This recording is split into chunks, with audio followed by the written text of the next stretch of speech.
Even though he was a young boy, he still knew what he was talking about. He watched the old man's eyes fill with greed as he showed him a unique piece. Lucky for him, his father was with him, otherwise he might have been taken advantage of. They were there because of him, after all, though he wasn't in it for the money.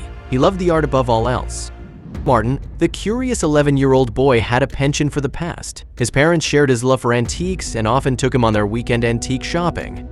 They were considered middle class and got by with their money every month, but they did not have the extra money needed for gifts for their son. They were going through a rough patch regarding their finances, but were working hard to get out of it. Never could they have known their struggles were almost over. His parents gave Martin $2 to spend as he chose, expecting him to buy one of the vintage toys or a collection of coins. On that particular Saturday, as they browsed the aisles of an antique shop nestled in the heart of their small town, Martin's eyes sparkled with interest. The family was interested in picking up some trinkets for their house. However, Martin set his sights on something unexpected, an old oil painting that had been tucked into a corner of the antique shop. They didn't realize that that painting would change their lives forever. Martin's eyes were wide, absolutely glued to the oil painting that hung far in the corner. He didn't stop staring or gaping and even called his parents over to come see.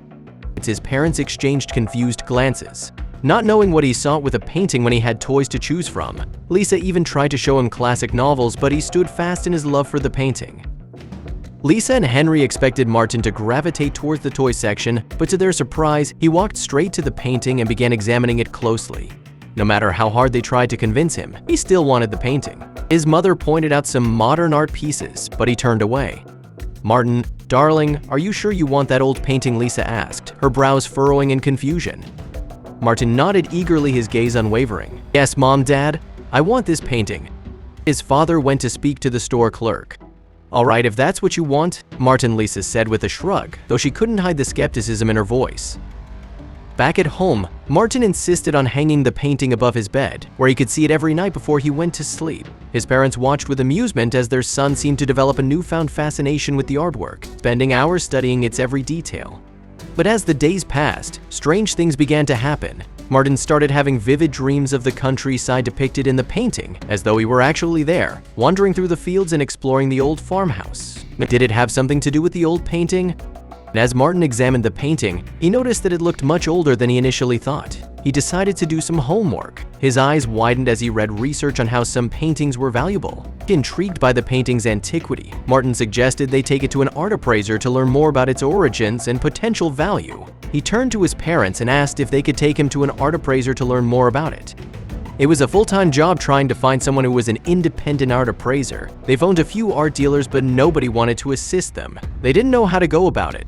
After some searching, they found themselves standing outside Mr. Banks' art appraisal studio. Martin clutched the painting tightly, his heart pounding with anticipation. The moment of truth was finally here.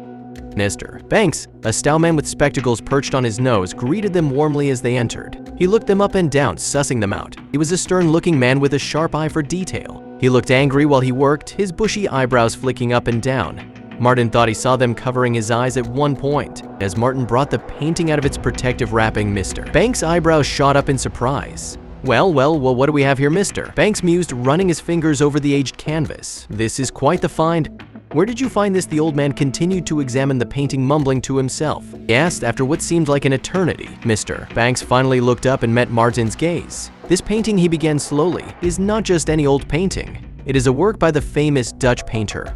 He questioned Martin almost as if to show off. Martin didn't know any of the answers. He didn't have a PhD in ancient art. He was just a boy. He was getting flustered by all the questions the appraiser was asking him. It was a personal attack. Mr. Banks spoke to Martin, his voice tinged with disbelief. "You know, young man, this painting is far more valuable than you realize. It's an original work by the famous Dutch painter Van Hees, dating back to the late 1800s. Lisa gasped, her hand flying to her mouth in shock, while Henry's eyes widened in disbelief. Martin's eyes widened in disbelief. He had heard of Van Hees, but he never imagined he would come into contact with one of his works. He joked with his mother that he won the bet, and she laughed, saying, "Yeah, I owe you $5. The two laughed at their private joke while Mr. Banks looked at them as though they were crazy. Mr. Banks cleared his throat and continued to speak. Van Hees is a highly respected painter from the late 1800s. His works are incredibly valuable. I would estimate this painting to be worth between $1,000 and $2,000, Mr. Banks declared. Lisa and Henry were speechless, their minds reeling with the implications of their son's discovery. They had never imagined that a seemingly insignificant purchase at an antique store could hold such immense value. Banks wanted to keep the painting at his studio, but the family declined in unison. Over the next few weeks, the Stevens family faced their financial struggles head-on. They were able to sell the piece to a private art gallery for more than what Mr. Banks suggested. Seeing Martin's sad face, they gave him $5,000 for his keen eye. They were able to pay their bills and make ends meet. But Martin couldn't help but feel a pang of regret whenever he thought about the painting. He felt like he was just a pawn in his parents' game to survive. But he didn't know that his days with his favorite painting weren't over yet.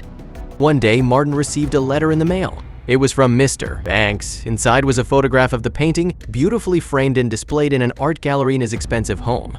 Accompanying the photograph was a note from Mr. Banks explaining that he had purchased the painting from the art gallery after the Stevens family had sold it.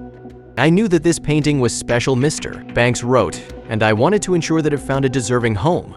I hope this photograph brings back fond memories of your time with the painting finally.